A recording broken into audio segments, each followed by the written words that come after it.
과연 와이어리스 랜의 미래는 어떻게 진화할 것인지 한번 보도록 하겠습니다. 네, 그래서 오늘 큰 주제는 뭐 5가지로 정해봤는데요. 이렇게 5가지로 정해봤지만 뭐 보시면 아시겠지만 와이파이 현재, 그리고 과연 어떻게 사용되어져 왔는지, 그리고 과연 어떻게 진화될 것인지, 그리고 어떤 것을 기대할 수 있는지 한번 보고자 합니다. 와이어리스 랜 마켓을 끌어오는 가장 큰 마켓의 리드들이 있었습니다. 그것은 항상 우리 쪽에서 기대하고 있던 그 데이터 레이스에 대한 그런 요구사항들이었는데요. 그런 데이터 레이스에 대한 요구사항들을 와이파이는, 와이어리스 랜 기술들은 끊임없이 충족을 해왔습니다. 그래서 그런 것들에는 어떤 것들이 있는지 하나하나 짚어보고자 하는데요. 와이어리스 랜을 탑재한 기기들이 점점 더 많아지고 있습니다. 그러면서 대개 한 사람이 가지고 있는 그 와이어리스 랜 기기만 해도 적어도 대여섯 정도의 기기가 있을 정도로 한 사람이 이런 많은 와이파이 기기들을 가지고 있고, 그만큼 와이파이 기기들이 우리 실생활에 밀접하게 관련되어 있는 것이 아닐까 생각이 되어집니다. 또한 이런 와이파이 기술들이 또 우리 그 일상적인 생활에서뿐만 아니라 직장에서도, 엔터프라이즈 네트워크에서도 많이 사용이 되어지고 있고, 이런 경향은 점점 더 늘어날 것으로 보이고 있습니다. 또한 우리가 사용하고 있는 그 셀룰라 네트워크망에서도 와이파이하고 서로 공존하는 그런 방식으로도 와이파이, 와이어리스 랜 기술들이 많이 진화가 되어지고 있습니다. 그리고 우리가 예전에는 그 비디오 테이프나 혹은 뭐 CD로만 봐왔던 영상 데이터물도 이제 와이어리스 랜으로, 무선으로 이렇게 전송하고 파일을 주고받는 그런 형태의 어플리케이션들이 상당히 많아졌고요. 그리고 또 이제 요즘에 핫 이슈로 제기되고 있는 5G와 같이 핫 이슈로 제기되고 있는 IoT 관련돼서도 이런 와이파이 기술들이 많이 사용되어질 것으로 보고 있습니다. 그래서 뭐 현재 저희가 사람이 이런 기기들을 통해서 인터넷을 사용을 했다고 하면 이제는 이것들을 넘어서 우리 미래에는 헬스케어 시장에서도 와이파이가 사용되어질 것이고요. 그리고 홈 오토메이션 쪽에서도 이런 통신을 하는 그런 모듈들이 많이 사용이 되어질 것입니다. 그 중에 핵심인 와이어리스 랜이 또 많이 사용이 되어질 것으로 예상이 되어지고 있고요. 또한 뭐 현재 자동차에서도 이런 많은 데이터들을 주고받거나 혹은 릴라이어블한 커넥션을 할 때 와이파이 기술들이 또 사용되어질 걸로 예상이 되어지고 있습니다. 또한 매니팩처링 공장이라든지 이런 어반 매니지먼트 관련된 그런 것에서도 우리가 와이파이 기술들을 사용해서 다양하게 서로 데이터를 주고받을 수 있는 그런 환경들이 이루어지고 있습니다. 인터넷 오브 띵스, 저희가 뭐 사물 통신이라고 얘기도 하고 M2M이라고도 얘기하는데요. 이렇게 여러 가지 그 다양한 분야별로, 서비스 섹터별로, 기기별로, 또한 그 로케이션별로, 디바이스별로 이렇게 많이 나눌 수가 있습니다. 이런 다양한 스펙트럼의 기기들 가운데에서 지금 현재 2조 개의 디바이스가 있다고 하면 앞으로는 20조 개의 디바이스가 2020년까지 인스톨될 거라고 예상을 하고 있고요. 뭐 시스코나 IBM 같은 데서는 적어도 50조 개의 그런 디바이스가 인터넷에 물려질 것이라고 이야기들을 하고 있습니다. 그만큼 많은 기기들이 서로 통신을 하게 되는 그런 환경 속에서 와이어리스 랜 기술들이 어떻게 진화하고 있는지 한번 살펴보고자 합니다. 이 부분은 레귤레이션, 우리가 그 규격이라든지 스탠다드라든지 또한 마케팅 관련 기관들에 대한 내용들인데요. 하나의 주파수는 그 나라의 자원입니다. 그래서 그런 자원들을 어떻게 효율적으로 사용할지에 대해서 많은 논의가 있게 되어 있고요. 특별히 일본이나 미국이나 우리나라나 뭐 중국이나 여러 나라들에서 이런 것들을 규제하려고 하는 규제하는 기관들이 많이 있습니다. 그래서 ISM 밴드에 대해서 우리가 언라이센스드 유즈를 지금 비인가 기기에 대해서 우리가 많이 허용을 하고는 있지만 주파수에 대해서는 어느 정도 파워와 그리고 채널에 대해서 우리가 많이 규제를 하고 있습니다. 이런 것들을 규제하는 기관들이 각 나라들에 포진을 하고 있고요. 또한 스탠다드를 만드는 기관들 또한 와이파이 기술들에 대해서 지대한 공헌들을 하고 있습니다. IEEE라든지 뭐 3GPP라든지 와이파이 관련돼서 이런 그 규격들을 만들고 실제로 유즈 케이스 모델들을 만들고 그런 다양한 활동들을 하고 있습니다. 또한 와이파이 얼라이언스에는 이런 와이어리스 랜 기기들에 대한 마케팅 그리고 서로 상호 운용성에 대한 기기 인증 같은 것들을 담당을 하고 있고요. 이런 그 모든 조합들이 와이어리스 랜 산업들을 여태까지 끌고 온 그런 원동력이지 않을까 싶습니다. 여러 가지 많은 기술들이 일어났다가 죽고 하지만 와이파이는 그동안 1997년부터 쭉 이때까지 오는 동안 많은 그런 우여곡절이 있었지만 이때까지 이렇게 많은 그 진화를 이뤄온 테크놀로지들이 그렇게 많이 있지는 않는 것 같습니다. 또한 상호 운용성을 통해 보안을 통해 또한 이렇게 발전되어 온 기술들이 없기 때문에 이런 것들을 한번 저희가 쭉 짚어보고자 합니다. 이 슬라이드는 그 FCC에서 지금 현재 사용하고 있는 그 주파수 대역을 쭉 나타내는데요. 저기 빨간색으로 표시되어 있는 부분이 지금 와이어리스 랜에서 사용하고 있는 주파수입니다. 주로 잘 아시겠지만 2.4GHz 대역, 그리고 5GHz 대역, 그 다음에 60GHz 대역이 현재 와이파이 주파수로 할당이 되어 있고요. 그래서 이런 주파수라든지 채널이라든지 이런 것들은 다 스탠다드에서 디파인이 되어 있습니다. 이런 것들은 이머징 테크놀로지의 주기 곡선하고 좀 비슷한 방향으로 나가고 있는데요. 처음에 테크놀로지가 트리거 됐을 때 많은 그 와이어리스 넥스트 제너레이션 기술들에 대해서 많이 논의들을 하도록 되어 있고요. 그 다음에는 이제 스터디 그룹에서 이런 것들을 조금 더 구체화시킵니다. 다음에 태스크 그룹에서 직접적인 현실에 임플리멘테이션 할 만한 것들을 태스크 그룹에서 정의하고 스탠다드를 좀 더 세밀하게 만들어 가도록 되어 있고요. 이런 것들이 이제 나중에는 구현이 돼서 정식 어프로벌을 받게 되면 스탠다드로 인가가 되도록 되어 있습니다. 그래서 많은 스탠다드가 있지만 우리가 와이어리스 랜에서 얘기하는 것들은 주로 802 계열들입니다. IEEE에서 각각의 와이어리스 랜에 대해서는 802.11 이라고 규정을 하고 있고요. 와이어리스 팬에서는 802.15, 각각 맨에서는 16, 그 다음에 미디엄 인디펜던트 핸드오버 관련돼서 21, 그 다음에 22 관련돼서 이렇게 얘기를 하고 있습니다. 저기 OSI 7 레이어도 있지만 이쪽 관련된 802점 계열에 대해서는 각각 뭘 의미하는지 설명을 드리고 있고요. IEEE 기관에서는 특별히 이런 그 와이어리스 랜에 대한 피지컬 레이어와 맥 레이어를 규정을 하고 있습니다. 그래서 각각의 그 스탠다드가 진화해 오는 동안 이 진화해 온 스탠다드에 대한 피지컬 레이어, 맥 레이어에 대한 규정을 스탠다드에서 정의를 하고 있고요.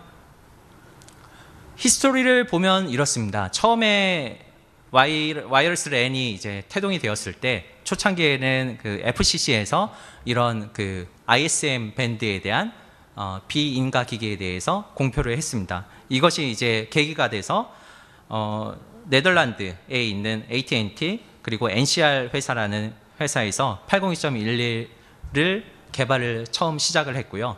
이런 그 기기의 처음에 사용 목적들은 우리가 주로 그 계산대에서 사용하고 있는 포스 시스템 같은 것들이었습니다. 그때 당시에는 1메가나 혹은 2메가 정도의 낮은 데이터 레이트를 사용을 하였고요. 그리고 그 제품의 이름은 웨이브 랜이라는 이름으로 처음에 초창기에 팔리게 되었습니다. 이분이 세 번째 나와 있는 그 사진에 나와 있는 분이 와이파이의 아버지라고 불려지고 있습니다. 빅 헤이즈라는 분인데 IEEE에서 10년 동안 의장을 해 오시면서 802.11b 그리고 802.11a의 스탠다드의 근간을 잡는 그런 역할을 했다고 합니다. 또한 와이파이 하면 이 와이파이 로고를 빼앗을 수가 없는데요. 와이파이 얼라이언스는 1999년도에 형성이 되면서 여러 가지 기기들의 상호 운연성 테스트를 하는 그런 인증에 관여를 하고 있고 마케팅에 관여를 하고 있습니다. 제가 얘기했던 그 쭉 802.11 스탠다드가 굉장히 많이 있는데요. 이런 것들은 좀 구분을 하자면 우리가 스탠다드가 있고 그 다음에 어멘드먼트가 있다고 보시면 될 것 같습니다. 일종의 수정안이라고 보시면 되는데 그 스탠다드는 여태까지 단 하나밖에 없습니다. 그래서 1997년도에 나온 802.11 스탠다드가 있었고 그 다음에 2007년에 그 스탠다드가 개정이 돼서 나왔고 2012년도에 그 스탠다드가 또 개정이 돼서 최근 가장 근래에 나온 스탠다드는 출간된 스탠다드는 802.12 2012입니다. 하지만 그 와중에 저희가 볼 수 있는 것들은 여러 가지 어멘드먼트들이 있는데요. 802.11a, b, 그리고 d, g, h 이런 파란색 부분, 위쪽 부분이 저희가 얘기하고 있는 그런 어멘드먼트들이고 아래쪽 부분은 맥레이어 관련된 부분들의 어멘드먼트입니다. 현재는 11AC도 나오고 11AF 관련돼서 나오고 향후에는 11AX까지 그렇게 나올 예정이고요. 각각의 스탠다드 바디에서 이런 규정들을 제공을 하고 있습니다. 또한 태스크 그룹이라는 데서 이런 스탠다드를 만드는 데 일조를 하고 있는데요. 그런 태스크 그룹의 그 명칭들이 저렇게 802.11M 이라고 저렇게 표시가 됐고 리비전 넘버가 그 옆에 MA, MB, MC 이런 식으로 들어가도록 되어 있습니다. 그래서 스탠다드를 보시면 각각의 그 표기하는 방법에 따라서 과연 이 버전이 어떤 것들을 의미하는지를 아실 수가 있으실 것 같고요. 각각의 어멘드먼트들은 어떻게 보면 기기의 피지컬 레이어, 맥 레이어를 규정하는 스탠다드처럼 사용이 되어지고 있습니다. 그래서 11A, 11B, 11G, 11N, 11AC 뭐 이런 식으로 각각의 어멘드먼트들이 기계의 그 피지컬하고 맥 쪽의 스탠다드를 나타내는 것처럼 보여지고 있고요. 이거는 현재까지 나온 그 와이파이 쪽의 그 스탠다드들을 쭉 열거하고 있습니다. 굉장히 많은 것들인데 현재 저희가 사용하고 있는 대표적인 것들이 11A, B, G, N, AC 기술이라고 보시면 될 것 같습니다. 네, 이런 와이어리스 랜 기술 중에서 저희가 이런 기술들을 사용하기 위해서 피지컬 레이어, 맥 레이어들을 많이 얘기를 하고 있는데 최종적인 목표는 와이어리스 랜은 최대의 정보량을 어떤 커넥션되어 있는 기기에 전달하는 것들입니다. 그러기 위해서는 우리가 무시할 수 없는 게 채널 용량에 대한 공식들이 있는데요. 이 채널 용량에 대한 공식을 보면 우리가 어떻게 많은 데이터를 보낼 수 있는지에 대해서 정의가 되어 있습니다. 밴드위스가 가장 큰 하나의 팩터이고 시그널 투 노이즈 레이쇼도 그 중에 하나의 큰 팩터입니다. 그래서 많은 데이터를 보내기 위해서 우리가 어떤 노력들을 해야 하는지 와이어리스 랜에서 어떤 노력들을 해야 하는지 좀 보자면 처음에 밴드위스를 넓히는 노력들을 해왔습니다. 피지컬 레이어에서 처음에는 20메가 밴드위스를 사용하다가 40메가, 80메가, 160MHz까지 그리고 11AD에서는 2GHz 밴드위스까지 꾸준하게 밴드위스를 넓혀가는 그런 노력들이 있었고요. 그 다음에 스펙트럼에 대해서는 우리가 다양한 스펙트럼을 와이파이에서 접목을 하고 있습니다. 처음에는 2.4기가를 사용을 해왔다가 그 다음에 이제 5GHz 대역으로 넘어갔고 그 다음에는 60GHz 대역으로 넘어갔고 최근에는 뭐 11AH나 뭐 다른 11AF와 같이 1GHz, 서브 1GHz 밴드위스도 사용을 하려고 하고 있는 그런 다양한 노력들이 보여주고 있습니다. 또한 모듈레이션 코딩 스킴, 모듈레이션 오더에 대해서도 점점 더 높은 복잡한 모듈레이션 방식들을 사용을 해왔고요. 요거는 조금 뒤에 자세히 언급을 해드리도록 하겠습니다. 에러 코렉션이나 마이모 기술들을 통해서 좀 더 많이, 좀 더 정확하게, 좀 더 릴라이어블한 커넥션을 이뤄가고 있습니다. 프리퀀시 채널에 대한 얘기를 잠깐 해볼 텐데요. 2.4GHz 밴드위스를 사용하고 있는 어플리케이션, 와이어리스 랜 어플리케이션들이 몇 가지가 있습니다. 그 중에 11B가 있는데 저렇게 보시면 쭉 1부터 13번까지 13개의 채널이 있습니다. 물론 이 13개의 채널을 모든 나라에서 다 쓸 수 있는 게 아니라 나라마다 쓸 수 있는 채널에 대해서 규정을 하고 있습니다. 그래서 와이어리스 랜 기기에는 레지 도메인이라는 그런 코드가 있어서 각각의 나라에서 어떤 채널을 쓸지 그것들을 규정을 하는 그런 코드들이 있는데요. 이런 것들은 변경하기가 상당히 어려운 걸로 알고 있습니다. 또한 11G, 11N에서는 OFDM 방식을 사용해서 우리가 20MHz 밴드를 사용을 하고 있고요. 802.11n OFDM에서는 또 뭐 2.4기가 대역을 사용하고 있지만 저런 식으로 40MHz 밴드위스도 같이 묶어서 사용을 할 수도 있습니다. 2.4GHz 밴드위스뿐만 아니라 우리가 또 5GHz 밴드위스에서는 좀 주파수가 컨티뉴어스한 게 아니라 쪼개놨습니다. 그래서 UNII 1번, 2번, 2-2번 그리고 3번 이렇게 쪼개놨는데 이렇게 쪼개놓은 이유에는 각각의 사용 목적에 따라서 쪼개놨다고 보시면 될 것 같습니다. 그래서 각각의 프리퀀시 레인지 그리고 맥시멈 파워에 대해서 정의를 하고 있고요. 특별히 5GHz 밴드위스 대역은 웨더 레이더 쪽 그 주파수랑 좀 겹치기 때문에 이런 웨더 레이더가 사용되어지는 주파수에 대해서는 DFS, 다이나믹 프리퀀시 셀렉션이라는 기술들을 적용을 해야 됩니다. 그래서 그런 것들에 대해서도 뒤에 슬라이드에서 잠깐 설명을 드리도록 하겠고요. 실제로 각 나라에서 쓰는 5GHz 밴드의 채널들입니다. 그래서 미국에서 사용하는 5GHz 밴드, 그리고 유럽이나 재팬에서 쓰고 있는 5GHz 밴드, 인디아에서 쓰고 있는 밴드, 차이나에서 쓰고 있는 밴드들이 각각 달라서 각 나라에서 쓰고 있는 주파수들이 다르다는 것들을 보실 수가 있습니다. 이거는 하나의 예인데요. 3.6GHz 밴드위스에서도 그 프리퀀시 채널들을 규정을 해 놓은 것들이 있습니다. 그래서 각 나라마다 밴드위스마다 어떤 채널들을 쓰고 있는지 보실 수가 있으시고요. 또 하나 와이파이에서 이제 많은 데이터를 보내기 위해서 여러 가지 전송 방식과 코딩 스킴 그리고 코딩 테크닉에 대해서 한번 알아보도록 하겠습니다.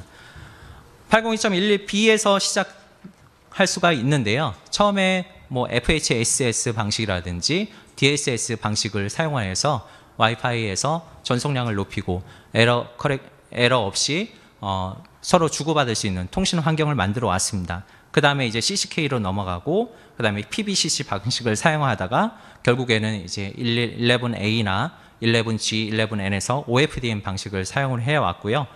이런 방식들이 그 진화가 해옴에 따라서 뭐 어떤 방식을 아예 죽여버리는 것들이 아니라 서로 공존하면서 코익지스트 하면서 이런 방식들을 같이 혼용하며 사용을 해왔습니다. 특별히 802.11, 1997, 1997년에 나온 스탠다드에서는 이런 그 DSS 방식, 프리퀀시 호핑 방식에 대해서 자세히 나와 있는데요. 초기에 나온 방식이기 때문에 이런 것들에 대해서 좀 더 자세히 나와 있습니다. 보시면 이때 당시 사용했던 데이터 레이트는 주로 1이나 2메가바이트 되게 낮은 데이터 레이트를 사용해 왔습니다. 그리고 프리퀀시 호핑 스프레드 방식 혹은 다이렉트 시퀀스 스프레드 방식을 사용해서 1메가 데이터 혹은 2메가 데이터들을 전송을 해 왔었고요. 주로 2.4GHz 대역에서 사용을 해 왔었기 때문에 상당히 2.4GHz를 사용하는 여러 가지 기기들로 인한 인터페어런스에 취약한 그런 구조들을 가지고 있었습니다. 이거는 802.11b 1999년에 나온 스탠다드에 나와 있는 패킷 11b의 패킷 구조입니다. 다이렉트 시퀀스 스프레드 스펙트럼 방식을 사용을 해왔고요. 위에 있는 것들이 이제 롱 프리앰블을 사용했을 때, 아래 것들이 숏 프리앰블을 사용했을 때의 프레임 구조라고 보시면 될 것 같습니다. 특별히 11A에 들어오면서 주파수가 변경이 되었습니다. 그래서 2.4GHz에서 11B가 사용이 되어졌다고 하면 5GHz로 이제 주파수 도메인이 넘어왔고요. 11A에서는 또 여러 가지 변화들이 있었습니다. 전체적인 프레임 구조를 보시다고 하시면 네, 이런 식으로 처음에 숏 트레이닝 관련된 롱 트레이닝 시퀀스 관련돼서 나오고 데이터 관련돼서 나오고, 그리고 이 화면은 실제적으로 RF11A의 패킷을 저희가 에즐런트 VSA 스펙트럼으로 잡아놓은 화면들이라고 보시면 될 것 같습니다. 11G 스탠다드에 와서는 2.4GHz 밴드를 다시 사용을 하기 시작을 했는데요. 2.4GHz 밴드를 사용하면서 OFDM 방식을 사용을 하게 되었습니다. 2.4GHz에서 OFDM을 사용을 하지만 11G가 사용이 된 배경에는 상당히 시간이 많이 흘렀기 때문에 11B하고 11A 관련된 그런 와이파이 스탠다드들도 서로 공존을 해왔습니다. 그래서 백워드 컴패티빌리티 기능을 갖기 위해서 저기 맨데토리 피지컬 레이어도 사용을 하고 있었지만 옵셔널 피지컬 레이어도 같이 사용을 하고 있습니다. 그래서 DSS 방식도 사용을 하고 CCK 방식 그리고 OFDM 방식이 혼용이 되는 그런 방식으로 사용이 되어졌었고요. ERP라고 되어 있는 거는 Extended Rate Physical Layer라고 보시면 될 것 같습니다. 그래서 각각의 그 와이파이 패킷 구조를 보면 앞에 프리앰블, 그 다음에 헤더, 그 다음에 데이터가 들어있는 형식으로 거의 유사하게 모든 어플리케이션에서 이런 방식으로 되어 있고요. 802.11n으로 되면서 이제 하이 스루풋 관련된 데이터 레이트가 점점 더 높아지기 시작을 했습니다. 11G에서는 11A나 11G에서는 우리가 20MHz 밴드위스밖에 사용을 안 했는데 11N에서는 20메가 그리고 40MHz 트랜스미션 밴드위스를 사용하게 되었고 마이모 기술이 11N부터 소개가 되기 시작을 했습니다. 그래서 데이터 레이트가 최소 54MB에서 BPS에서 600MBps까지 새로 정의가 되었고요. 3개의 프레임 스트럭처를 가져가면서 레거시 모드와 믹스드 모드 그리고 하이 스루풋 모드 3가지 관련된 프레임 패킷 구조를 가져가게 되었습니다. 이런 것들은 기존에 가지고 있던 11B와 11G와 11A를 버리는 것들이 아니라 서로 혼용된 형식의 그런 그 와이파이 환경들을 다 지원을 하겠다는 얘기인데요. 11N이지만 11N이 지원되는 기기는 또 그 앞에 있는 11A, B, G까지 다 지원을 하고 있는 것들을 보실 수가 있습니다. 그래서 웬만한 11N 기기들은 그 이전의 레거시 모드들도 다 지원을 하고 있는 것들을 보실 수가 있으시고요. 이런 것들의 근간에는 11N에서 이렇게 여러 가지 패킷 구조를 다 지원을 하기 때문이라고 보시면 될 것 같습니다.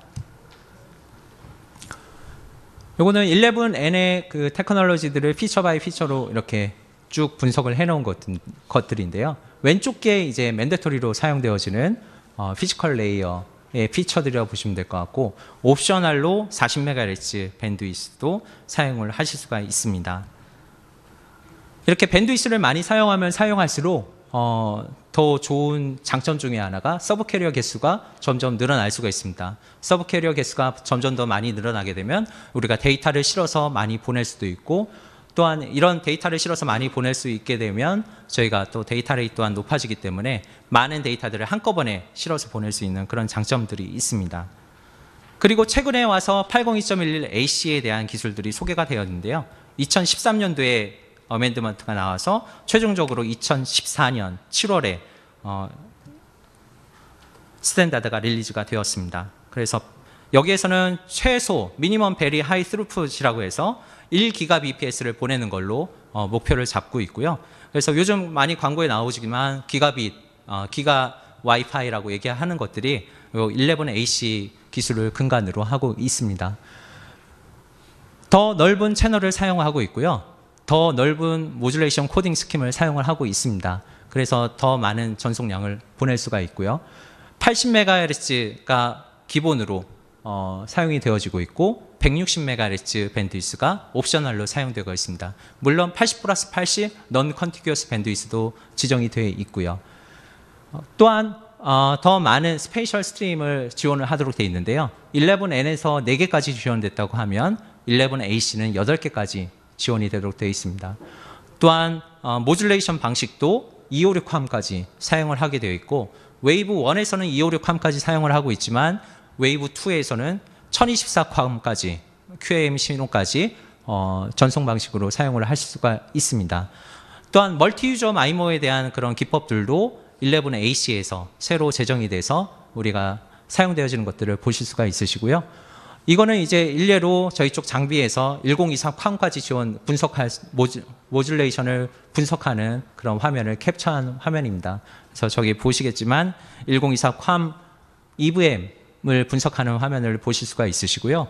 뒤쪽에 있는 데모 부스에 가시면 EXM 장비에서 이런 분석되는 신호들을 확인할 수가 있습니다.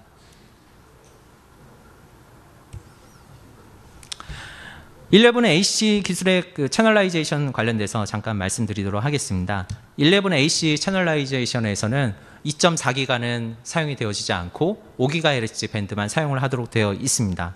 그래서 20메가 밴드위스부터 160메가 밴드위스까지 전체적으로 다 사용을 하실 수가 있으시고, 저쪽에 있는 그 보라색으로 표시된 부분은 일부 국가에서는 사용되어지지 않는 채널이라고 보시면 될 것 같습니다. 그리고 노란색 부분으로 표시된 부분이 아까 제가 말씀드렸던 그 웨더 레이더랑 공존하는 채널들이기 때문에 DFS라는 기술들이 사용이 되어지도록 되어 있습니다. 11AC의 패킷 구조를 한번 보도록 하겠는데요. 네, 상당히 11N하고 비슷한 그런 패킷 구조를 가져가고 있습니다. 하지만 다른 점이라고 하면 저기 11N의 가운데 있는 그 투 심벌 QBPSK라는 저 부분하고, 그리고 11AC의 가운데 있는 VHT SIG-A라고 되어 있는 저 부분이 이제 가장 다른 점들인데요. 저 HT SIG 투 심벌 QBPSK 신호가 원 심벌 BPSK, 원 심벌 QBPSK로 들어오게 되면 자동적으로 11AC라는 신호라고 인식을 해서 11AC 신호로 간주하고 단말이 그쪽 신호로 처리를 하도록 되어 있습니다. 다이나믹 프리퀀시 셀렉션 관련돼서 한번 보도록 하겠는데요. 이 다이나믹 프리퀀시 셀렉션은 언라이센스 디바이스, 그러니까 5GHz 대역에서 사용하는 특별히 웨더 레이더 주파수 대역의 채널을 사용하는 기기에서 적용이 되도록 되어 있습니다. 그래서 보시는 것과 같이 단말이 자기 채널을 쓰고 있는지 늘 모니터링 하다가 어떤 웨더 레이더의 신호를 디텍션 하게 되면 그 신호 대역을 비켜주거나 아니면 잠시 쉬었다, 아이들 타임을, 슬립 타임을 가졌다가 다시 그 채널을 서칭을 하도록 되어 있습니다.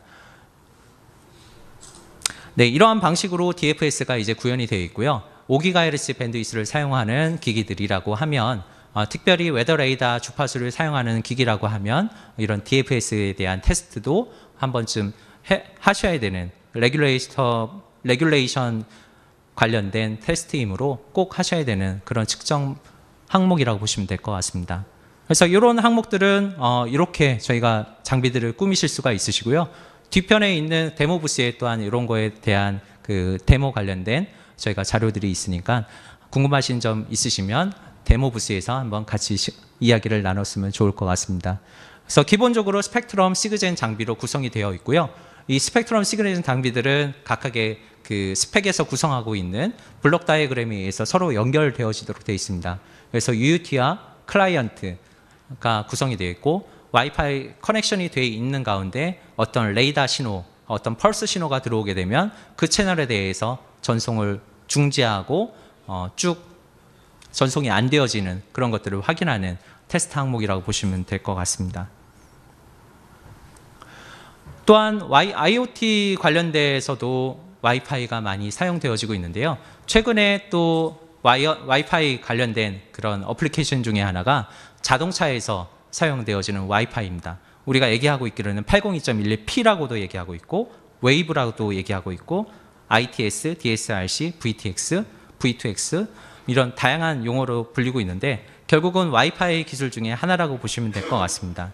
그래서 어플리케이션으로는 차량 대 차량 통신, 그 차량 대 인프라 간의 통신이 될 수가 있고요. 이런 그 어플리케이션에서는 자동차의 안전 관련된 그런 신호들을 주고받는다거나 혹은 톨 컬렉션 관련된 부분, 트래픽 매니지먼트 관련된 부분으로서 다양하게 활용되어질 수가 있습니다. 11P에서는 5.9GHz 대역의 채널들을 사용을 하고 있습니다. 그래서 요거는 그 언라이센스 밴드이긴 하지만 다른 어플리케이션은 사용할 수 없는 주파수 밴드라고 보시면 될 것 같습니다. 그래서 꼭 사용되어져야 되는 요 7개 채널에 대해서는 다른 어플리케이션들이 사용하지 않고 DSRC 용도로만 지정을 해 놓은 주파수라고 보시면 될 것 같고 북미 쪽에서는 이런 채널들에 대한 그 기준들이 거의 확정이 되어 있는 상태이고 국내에서도 이런 채널 기준으로 지금 802.11P 웨이브 관련된 그런 테스트들을 많이 하고 계십니다. 요즘 커넥티드 카 많이 하는데 이 802.11P 스탠다드가 이 커넥티드 카에서 사용되어지는 스탠다드라고 보시면 될 것 같습니다. 802.11P는 802.11A 스탠다드의 어멘드먼트로 나온 거여서 상당히 유사한 구조를 가지고 있지만 다른 점들도 많이 있습니다. 주로 차량에서의 통신이기 때문에 좀 더 릴라이어블한 그런 통신을 해야 되는 그런 상황이므로 여러 가지 그 피지컬 레이어에서의 변수들이 좀 바뀌어 있는 것들을 보실 수가 있는데요. 특별히 802.11A에서는 20MHz 밴드위스를 사용했다고 하면 802.11P는 5M, 10M, 20M 다양하게 밴드위스를 선택할 수가 있으시고요. 또한 좀 더 저속의 데이터이지만 릴라이어블한 커넥션을 위해서 데이터 레이트도 좀 낮게 책정되어 있는 것들을 볼 수가 있습니다. 또한 그 여러 자동차들이 사용되어져야 되는 그런 환경이기 때문에 스펙트럼 이미션 마스크에 대한 규정도 11A하고는 다르게 파워 클래스별로 스펙트럼 이미션 마스크가 각각 규정되어 있는 것들을 볼 수가 있습니다. 그래서 이런 스펙트럼 이미션 마스크 기준 테스트를 1, 2P에서는 상당히 샤프하게 스펙트럼 이미션 마스크가 그려져 있어서 통과하기가 굉장히 어려운데, 이런 것들을 저희 쪽 장비로도 원 버튼으로 매저할 수 있는 그런 솔루션들을 저희가 제공을 하고 있습니다. 이게 이제 스펙트럼 이미션 마스크 매저먼트 관련된 부분들인데요. 원 버튼으로 각각의 스펙트럼 이미션 마스크에 대해서 선택을 하실 수가 있으시고, FCC에서 규정하고 있는 스펙트럼 이미션 마스크, ETSI에서 규정하고 있는 스펙트럼 이미션 마스크에 대해서 각각 지정해서 편리하게 한 번에 측정할 수 있는 그런 기능들을 저희가 제공을 하고 있습니다. 802.11AJ에 관련된 내용들인데요. 이거는 중국종에서 사용하고 있는 802.11AD라고 보시면 될 것 같습니다. 그래서 Y기익 쪽 스탠다드라고 보시면 될 것 같고, 높은 밀리미터 웨이브를 사용하고 있고, 밴드위스도 1GHz 혹은 540MHz 정도의 넓은 밴드위스를 사용하고 있는 와이파이 기술이라고 보시면 됩니다.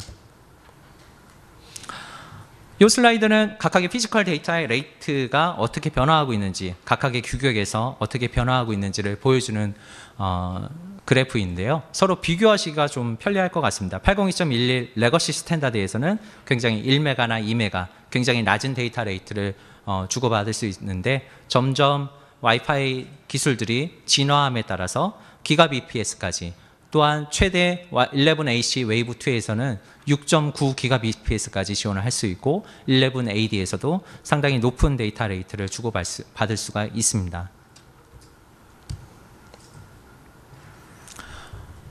또한 11AC 이후에 나온 11AC를 근간으로 하는 와이파이 스탠다드들이 속속 나오고 있는데요. 802.11AF라고 나오고 있습니다. 그래서 화이트파이라고 저희가 얘기를 하고 있고, 슈퍼파이라고 얘기하고 있는데, 이거는 TV 쪽 주파수들을 사용하는 와이파이 기술이라고 보시면 될 것 같습니다. 그래서 주로 뭐 7메가나 8MHz 밴드위스를 사용하도록 되어 있고요. 802.11AC의 그 피지컬 레이어를 거의 유사하게 본따오고 있습니다.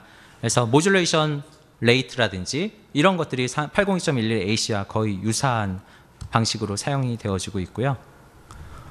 AF 채널에 관련된 내용들입니다.